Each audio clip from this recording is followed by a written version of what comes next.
Hello everyone, welcome to today's webinar. My name is EJ, and today we will talk about the troubleshooting. As we know that in a project, right, it's not just the product, it's also the troubleshooting is also very important because if there is any technical issue, the faster we can solve the problem, um, the customer will give us more credit and have more confidence um, to our product. So we will talk about how to do the troubleshooting efficiently and how to have those logic process to apply in the real project. Okay, so let's start it, today's topic. Um, this is today's agenda. First thing we have to learn is how to do the systematic troubleshooting. There are 4 steps of this kind of systematic troubleshooting process. And the reason we have to do this is because, if you have a very small technical issue, maybe you can use whatever process you want. You can just give an answer. But however, if sometimes you have a very complicated technical issue, and in that kind of cases, it's really to get you into a big puzzle. It's like a maze. So you need a systematic way to find the root cause of the problem.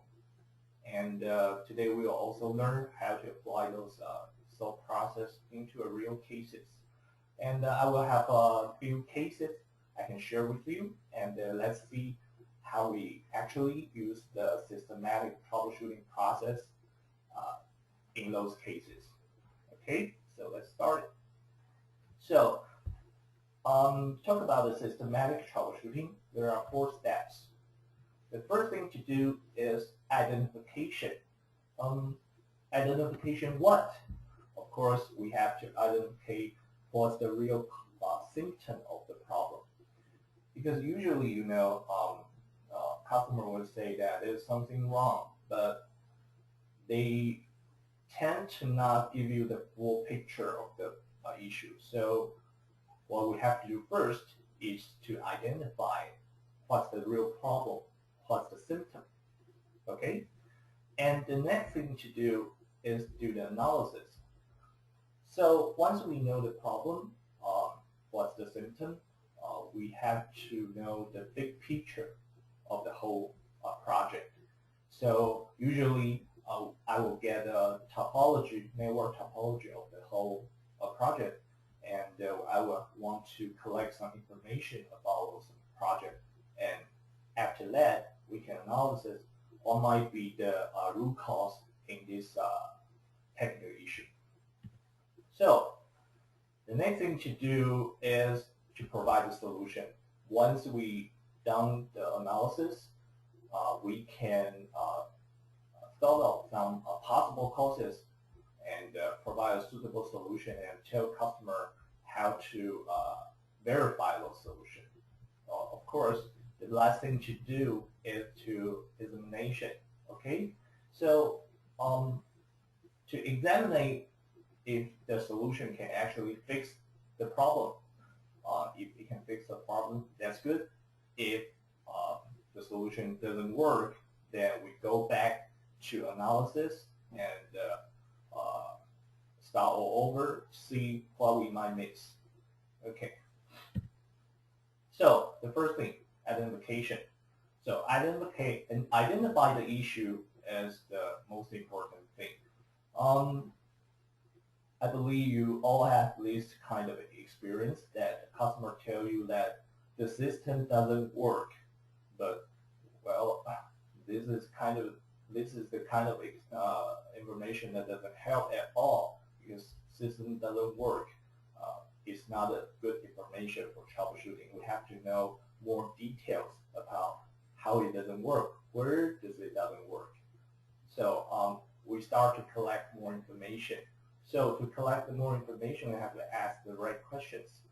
For example, if the customer say that, oh, there's something wrong with the live view, we might ask that, is this the broken image, or the video sometimes get disconnected, or something else. Just get more details about the issue so that we can reach to the root cause of the issue more closely.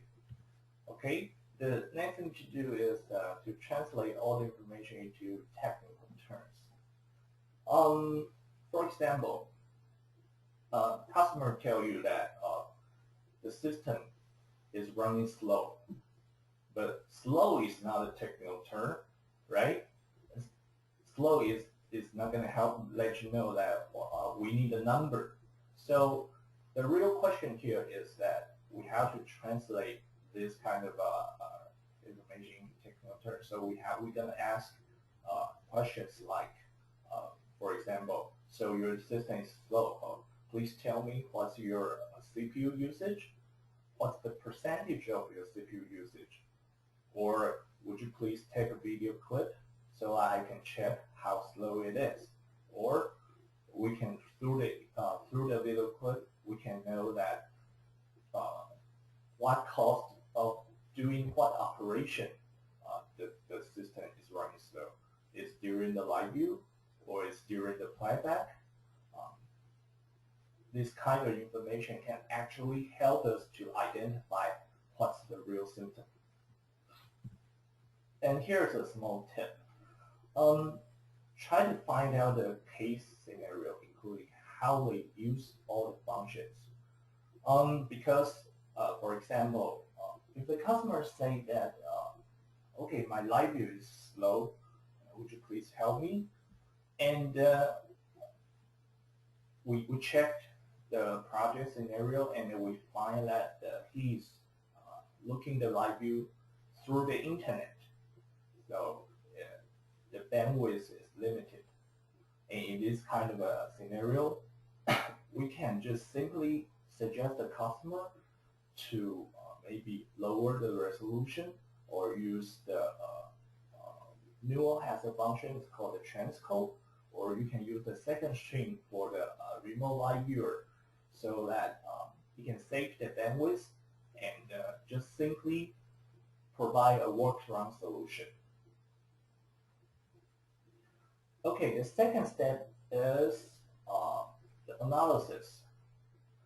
So to do the analysis, it is very important that to get a system topology first, because once you get a topology, you can simply know that what's the project scenario, what are the devices are used in this project, and the most important thing is that you can know the network structure. So if you know the network structure, it is a lot easier for you to isolate each possible causes. Okay, so of course, once you get a topology, we start to list all the possible causes. So after that, we are going to provide the solution.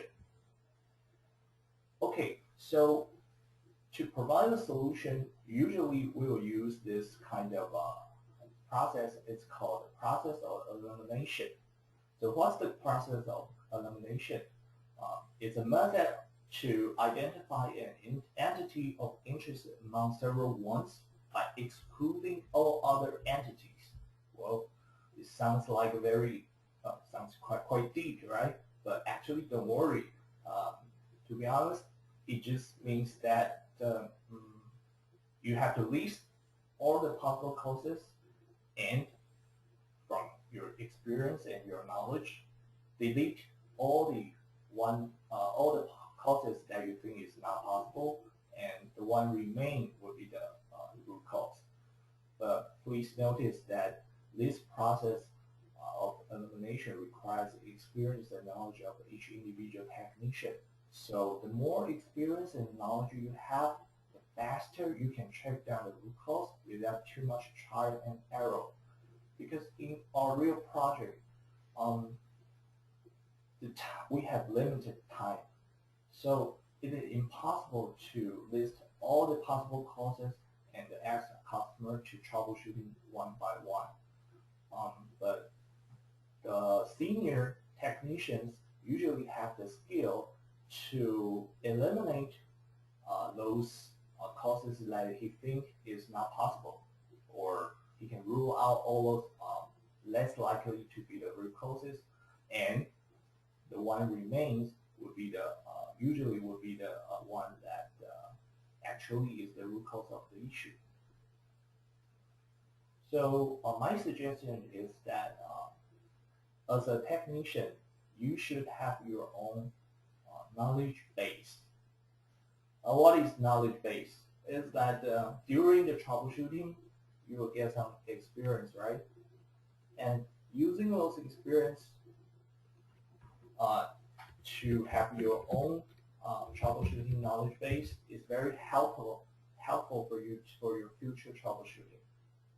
So this is my small tips here.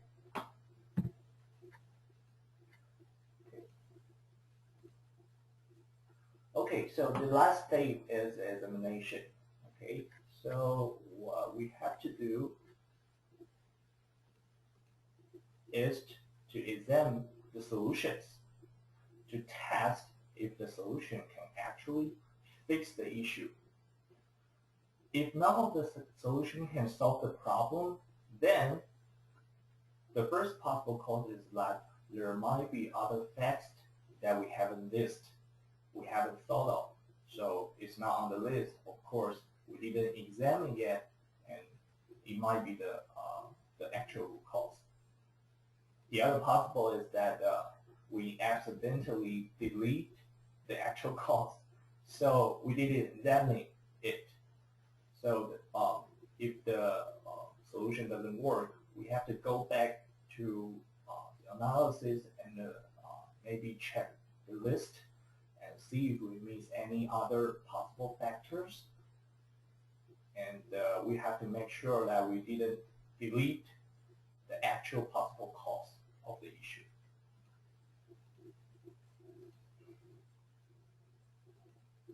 So here I provide two cases for share with you so that we can actually apply those process into real cases. So this is a first case. Okay, this is a simple issue.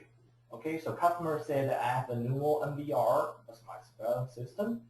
So the recording works fine, but I have a problem with live view. Please help.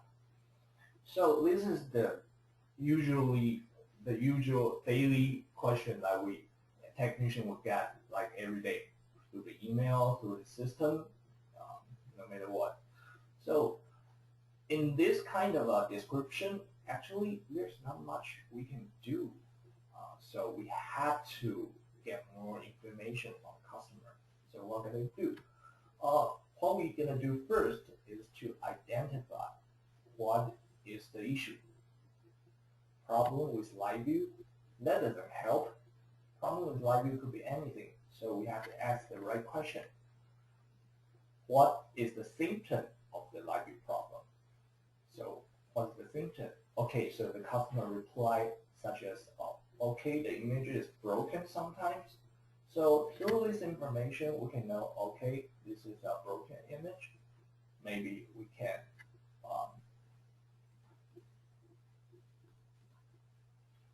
so a lot more useful for the broken image, because in this information, broken image, we can actually know that those the more close to the real case of the issue. And we have to have the technical information. It means we have to ask for the snapshot or video clips.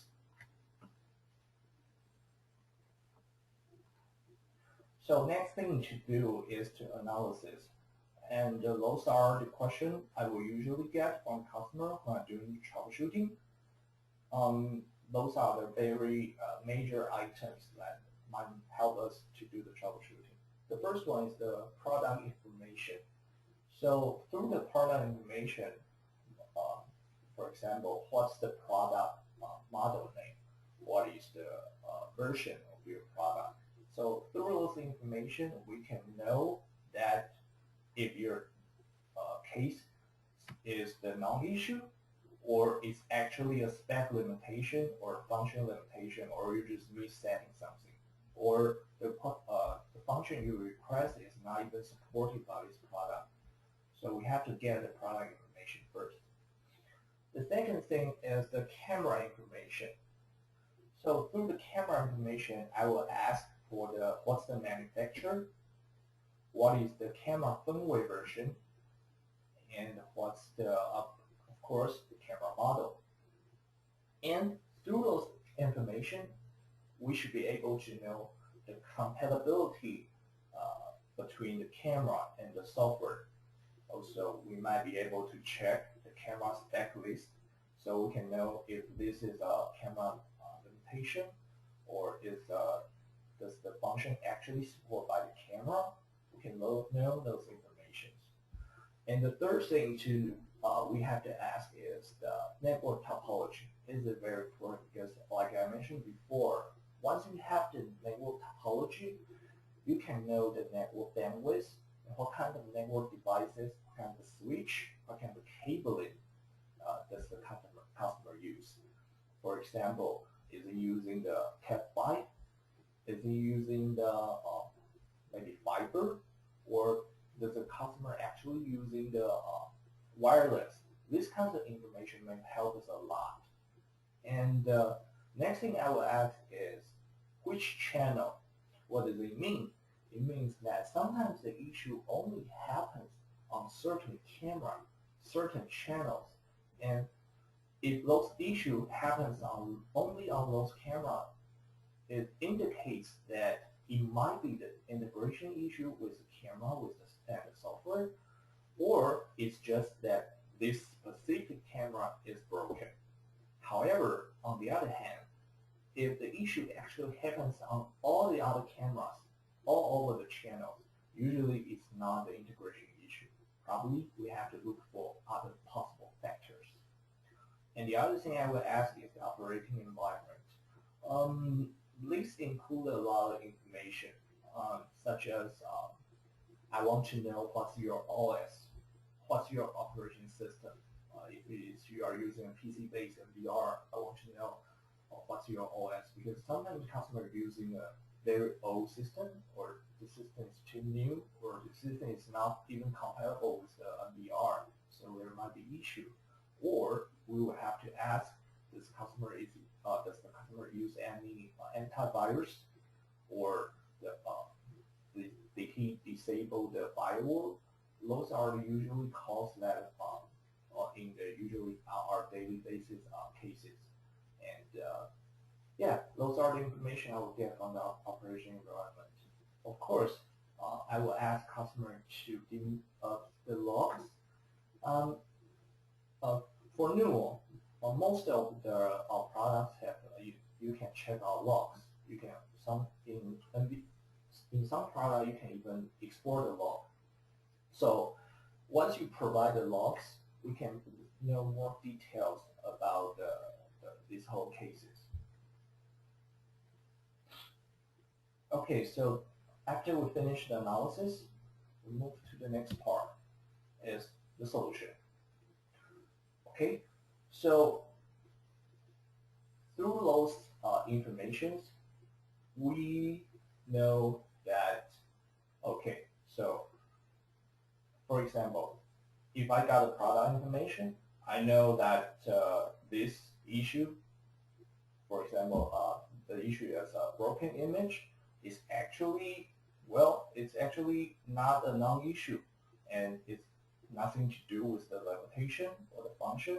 So I will just use the method of elimination. I will remove this, so it will not be the possible cause. So how about the camera information? So once I check the camera information, I know that the customer is actually using an incompatible camera firmware. So this is a possible cause. I will leave this one.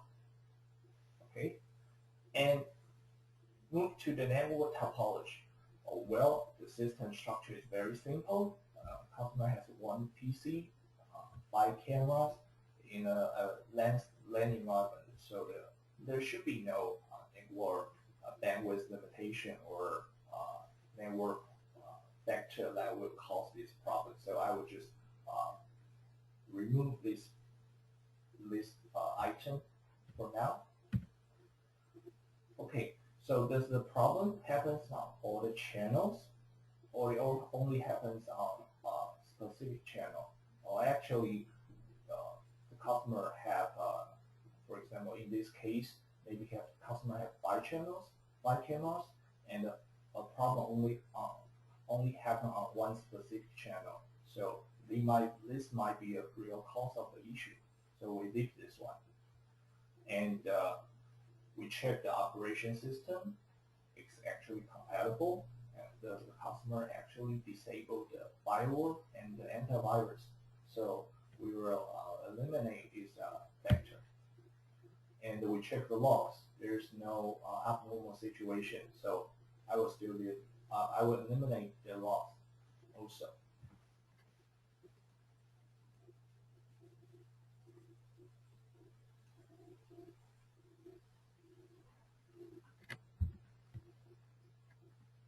Okay, so once you done that, we have to do the examination. So to do the examination, we have to check that, okay, the camera compatibility. We go to check the camera support list, and we can find that, well, this camera is actually not supported by our software. So this might be the cause of issue. And since the issue only happens on one specific camera model, we think that it is very possible that the issue is caused by the camera integration issue. And we will also use Internet Explorer to connect to the camera firmware and check to see if actually the broken image also happens in the Internet Explorer. If the broken image also you can see the issue on the Internet Explorer, that means that the camera is probably broken and needs to be replaced. And however, if you didn't see any abnormal image issue on the camera firmware, and instead you only see the issue on the software, it means that it's very likely to be an integration issue. Okay, so through this case, we know that how to apply those principles into the real cases. Let's move to the next case. Okay, this is case 2. So the customer said that I can't see the video on mobile apps. So there's a video on client software, but if the customer uses the mobile apps, there's no video at all. Also, sometimes he cannot even log in the server through the mobile apps. Okay, so how do we start? Where do we start? But of course, the first step, identification. What's the issue? Well, this time customer actually give us pretty clear information that no video in mobile apps. Okay, it's good. So, and the other thing is that sometimes it cannot log in through apps. Well, those are very clear information, so we don't have to ask too much question here. And the technical information here would be a snapshot, and also we will always ask if there is any error message.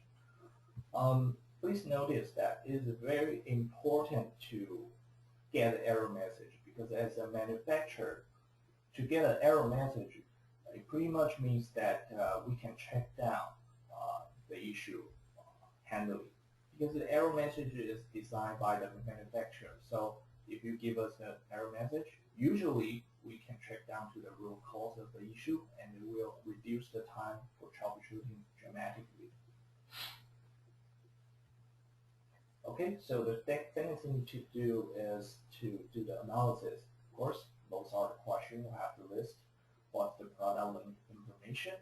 What's the camera information? Network topology? Does the customer use the Wi-Fi or does the customer use the 3G network? This is the kind of information you have to ask. Also, does the issue happens on all the channels? What's the customer use? What kind of mobile phone customer use? Does he use the iPhone or does he use the Android phone? Okay, of course, collect the logs. So next thing to do is the solution. We have to provide solution. So we apply the principle. We can use the principle of the elimination here. And the first thing to do is see if the product information indicates any non-issue. And once we check, we know that, well, there's no such non-issue. Will cause that no image on the mobile apps. So, but there's actually a function which is we call the second string, that because the mobile apps actually use the second string, so that might be the issue of the cost. Okay, so the next is the camera information. We check the camera information, and we see that the camera and the software is actually compatible with each other, so we will remove this one. And the next thing to do is to check the network topology. Okay, so with the network topology, we can see that the customer is actually use the 3G network. So sometimes the 3G is not that stable, so we will keep this item here to see if it's actually the network bandwidth issue. And since the issue happens on all the channels, it's highly likely, unlikely to be the integration issue. So we remove the channel here. And the customer is using the iPhone, which is compatible with our mobile apps. So we will remove here, remove this item also. And there's no abnormal logs in the logs. So we will remove the logs. So here we have two remaining possible causes. One is the product information, the other is the network topology. Okay, so actually we know that the mobile apps use the second string for the default library profile. So all you have to do is we have to check if the customer actually enable those second string in the server and the camera. Because if the customer didn't enable those functions, there will be no video available on the mobile apps. Okay, the next thing to do is, okay, we know that the customer is using the 3G network, so the 3G is actually not that stable. So we ask the customer to try to use the Wi-Fi and see if the logging is a lot faster and if there's no more issues. So once the customer changes to Wi-Fi, he can actually feel that the logging is a lot faster and there is no more cannot login issue. So here we have the solution. The customer have to go to the server to enable the second string, and he might have to either change to Wi-Fi or he have to upgrade his 3G network so that he can get a more stable wireless connection. Okay, so here are the checklists learning checklists we have today. So firstly, we have to understand the 4 steps of the systematic troubleshooting, and we have to know that how to apply those thought process into the real cases. And the last thing to know is some keynotes during the troubleshooting. Okay, and here is another thing I want to share with you is that if you are using the new product, actually we have a new online e-help desk. You can go to our website.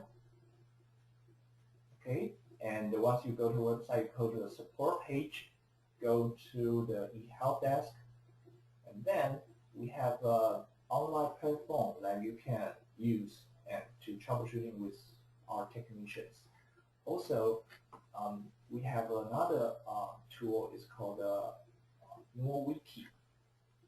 It's also a free online resources you can use for your daily troubleshooting. just go to renewal.com and go to the support and click on the renewal kit, and you should able to see that we have a knowledge base, and which should be able to help you go through the basic troubleshooting and normal cases. Okay. Oh, thank you for joining today. That would be our presentation today. I want to thank you for joining, and have a good day. I will see you in our next webinar. Thank you.